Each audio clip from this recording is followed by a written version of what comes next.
నీ గురించి ఆలోచించుకోకుండా కుటుంబం గురించి ఆలోచించి మాట్లాడావు చూడు, ఆ విషయంలో మాత్రం నాకు చాలా సంతోషంగా అనిపించింది. నా వాళ్ళు నన్ను ఏమి ఇబ్బంది పెట్టలేదు, నేను సంతోషంగానే అరవింద్ని పెళ్లి చేసుకుంటానని చెప్పావే. ఆ మాట చెప్తున్నప్పుడు నువ్వు గమనించావో లేదో, రాఘవ్ కళ్ళల్లో ఎంత ఆనందం కనిపించిందో తెలుసా? అందరి ముందు చెప్పాల్సింది చెప్పాను కదక్క, ఇంకా చాటుగా నేను చేసేదేముంది? అప్పుడు చెప్పాను, ఇప్పుడు చెప్తున్నాను. అన్నయ్యకిచ్చిన మాట ప్రకారం అరవింద్నే పెళ్లి చేసుకుంటాను. అందులో ఎలాంటి మార్పు ఉండదు. ప్రేమించిన మనిషి దూరం అయ్యాడని బాధపడాల్సిన అవసరం లేదు శౌర్య. ఎందుకంటే నువ్వు పెళ్లి చేసుకుంటుంది అత్తయ్య కొడుకుని. ఏదైనా పరా ఇంటికి వెళ్తే అక్కడ నువ్వు ఎన్ని ఇబ్బందులు పడతావో, వాళ్ళు నిన్ను ఎలా చూస్తారో అనే భయం ఉంటుంది. కానీ అత్తయ్య నిన్ను ఏరి కోరి కోడలుగా చేసుకుంటుంది. నాన్నంటే అత్తయ్యకి చాలా గౌరవం, నువ్వంటే చాలా ప్రేమ. ఖచ్చితంగా నిన్ను పువ్వుల్లో పెట్టుకొని చూసుకుంటుంది, మాకంటే బాగా చూసుకుంటుంది. ఆ నమ్మకం నాకుంది. పెళ్ళయ్యే వరకు నువ్వెక్కడికి వెళ్ళకు. ఏదైనా కావాలంటే నాతో చెప్పు. బయటికి వెళ్ళిన దగ్గర నుంచి ఆ అబ్బాయి ఎక్కడైనా కనిపించడం, మళ్ళీ మాట్లాడాలని ప్రయత్నించడం, మళ్ళీ నువ్వు బాధపడ్డావు. ఇవన్నీ వద్దు. మండపంలో పీటల మీద కూర్చున్నంత వరకు నువ్వు ఇల్లు దాటి వెళ్ళొద్దు. పెళ్ళనేది జరిగిపోయిందంటే దూరం అయిన తర్వాత కన్నవాళ్లనే మర్చిపోతూ ఉంటారు. అలాంటిది ప్రేమించిన అబ్బాయిని మర్చిపోవడం పెద్ద కష్టమేం కాదు. శౌర్య, జీవితం మనం అనుకున్నది ఏది ఇవ్వదు, అది ఇచ్చింది మనం తీసుకోవాలి. అందుకే మరుపనే మందునేం దేవుడు మనకు పుట్టుకతోనే ఇస్తాడు. కాలం గడిచే కొద్దీ కొత్త జ్ఞాపకాలకు అలవాటవుతాం, పాత జ్ఞాపకాల్ని మర్చిపోతూ ఉంటాం. ఈరోజు నువ్వు చేసిన పనికి నిజంగా నాకు చాలా సంతోషంగా ఉంది. ఒక్క మాట నువ్వు వాళ్లకు అనుకూలంగా మాట్లాడినా ఈ ఇల్లు ఎంత ప్రశాంతంగా ఉండేది కాదు. నీ మనసు మార్చుకున్నందుకు, మా మాట విన్నందుకు ఖచ్చితంగా నువ్వు బాగుంటావు శౌర్య. ఏదైనా పరాయి ఇంటికి వెళ్తే నువ్వు బాధపడాల్సి వస్తుందేమో, కానీ నువ్వు వెళ్తుంది మన అత్తయ్య ఇంటికి. ఆమెకు నువ్వంటే ఎంత ఇష్టమో నీకు తెలుసు. అరవింద్ కూడా చాలా మంచి అబ్బాయి. అలాంటి అబ్బాయితో నీ జీవితం చాలా సంతోషంగా ఉంటుంది. ఇప్పుడు ఇవన్నీ నువ్వు మనసులో ఏమీ పెట్టుకోకుండా కొత్త జీవితాన్ని ఆనందంగా ఎలా గడపాలన్నది ఆలోచించుకో. నువ్వేమనుకుంటున్నావో ఏంటో అని అమ్మ వాళ్ళు కంగారు పడుతున్నారు. నేను వెళ్ళి వాళ్ళకి సర్ది చెప్తాను.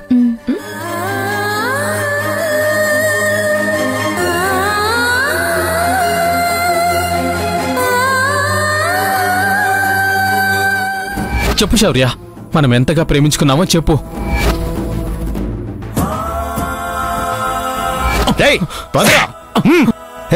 పట్టుకో సార్. సార్,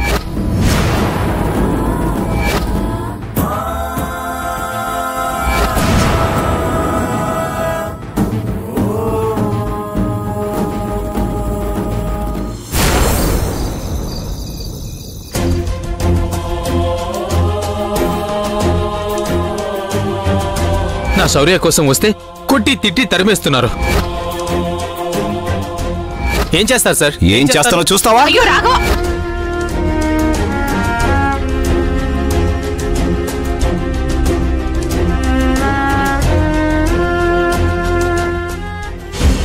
ఆ సిద్ధార్థగాడు రోజు ఏదో ఒక గొడవ చేస్తూ శౌర్య మనసుని ఏదో ఒక విధంగా బాధ పెడుతూనే ఉన్నాడు. తన మనసు మార్చడానికి ప్రయత్నిస్తూనే ఉన్నాడు. ఆ సిద్ధార్థ ఏం చేస్తే మనకెందుకు బావా? నువ్వెందుకు అనవసరంగా అతని గురించి అంతా ఆలోచిస్తున్నావు? ఎట్టి పరిస్థితుల్లోనూ అరవింద్నే పెళ్లి చేసుకుంటానని శౌర్య నీకు మాటిచ్చింది కదా. మాట ఇచ్చింది, కానీ తన మనసులో ఇంకా వాడు ఉన్నాడు కదా. మన కోసం వాణ్ణి మర్చిపోయే ప్రయత్నం చేయొచ్చు, కానీ వాళ్ల వయసుకి వాళ్ల మనసుకి ఇలానే ఉండాలని ఏమీ ఉండదు. నిర్ణయాలు మారుతూనే ఉంటాయి. వాడు చేసే పనుల వల్ల ఎప్పుడు ఎలాంటి నిర్ణయం తీసుకుంటుందో, మళ్ళీ ఎక్కడ నా మాట కాదని వాడివైపు మొగ్గు చూపుతుందో అని భయంగా ఉంది. ఏదో జరుగుతుందని ఎందుకు బావా అంతలా ఆలోచిస్తావు? ఏమీ కాదు, వదిలేసే. ఎలా వదిలేయమంటావు లాక్య? పదే పదే వాడు ఏదో ఒక రూపంలో కనిపిస్తూనే ఉన్నాడు. ఏదో ఒక విధంగా శౌర్యకి వాడు గుర్తు చేస్తూనే ఉన్నాడు. అసలు ఇదంతా ఎందుకు? ఏదో ఒకటి చేస్తే పోతుందిలే అనుకుంటే అది మళ్ళీ పెద్ద సమస్య అవుతుంది. శౌర్య భవిష్యత్తు కోసం ఏ నిర్ణయం కూడా గట్టిగా తీసుకోలేకపోతున్నాను. బావ మనసు ఈ ఆలోచనతో ఉన్నప్పుడే నేను చేయగలిగింది చేయాలి.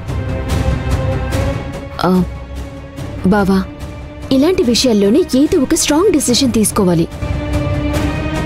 నువ్వు బాధపడతావని నేను ఇలా అనటం లేదు, కానీ ఇప్పుడు చేసిన వాడు రేపు పెళ్ళైన తర్వాత ఏదో ఒకటి చేయడని ఎలా చెప్తావు? ఈ రోజు బాధపడితే శౌర్య మాత్రమే ఇబ్బంది పడుతుంది. ఇలాంటి విషయాల్లో కూడా లేట్ చేస్తే రేపు శౌర్య కాపురమే నాశనమైపోతుంది. అప్పుడేం చేస్తాం చెప్పు? అందుకే బావా, నీకిచ్చిన మాట కోసం శౌర్య ఏ తప్పు చేయకుండా ఉంది. అరవింద్ని కూడా పెళ్లి చేసుకుంటానని ఇప్పటికీ అదే మాట మీదుంది. కానీ ఆ సిద్ధార్థ్ పదే పదే తనకి నేనున్నాను అని గుర్తు చేస్తూ ఉన్నాడు. నువ్వన్నట్టుగానే శౌర్య మనసు మారిందంటే పరిస్థితి ఏంటి చెప్పు? ఆ పరిస్థితి రాకముందే నువ్వన్నట్టుగా ఏదో ఒక నిర్ణయం తీసుకోవాలి. వాణ్ణి ఏదో ఒకటి చేయాలి బావా.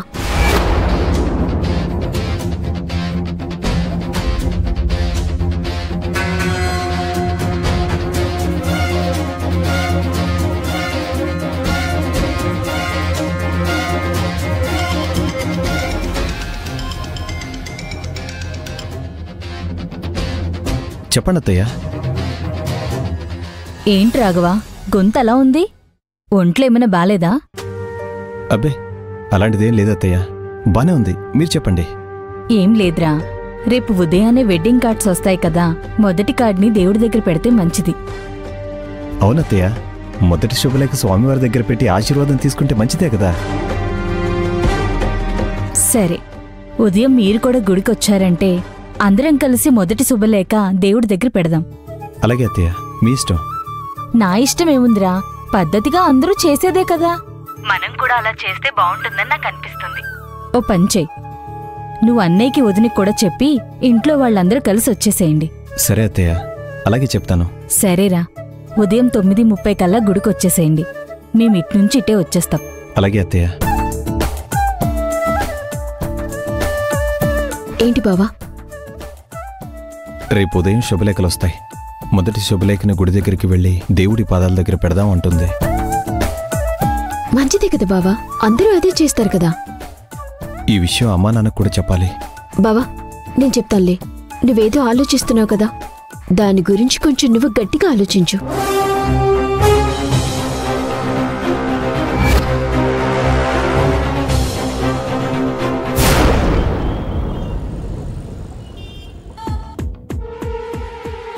నమస్తే మేడం.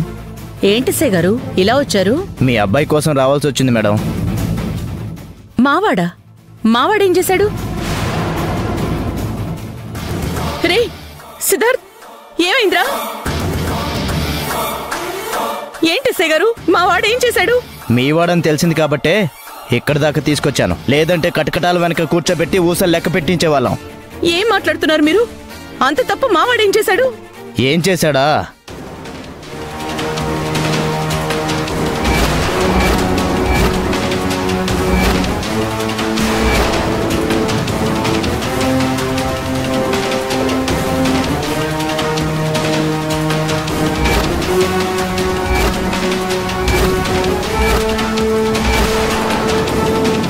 ఫేక్ ఇన్ఫర్మేషన్ ఇచ్చి మమ్మల్ని ఫూల్స్ చేశాడు.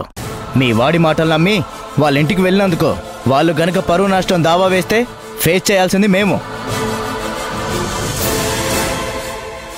స్టేషన్కి తీసుకెళ్లి తాట తీద్దాం అనుకున్నాం, కానీ మీ అబ్బాయి అని తెలిసింది. మీరంటే తెలుసు కాబట్టి మీతో ఉన్న పరిచయం కొద్దీ స్టేషన్ కాకుండా ఇంటికి తీసుకొచ్చాం.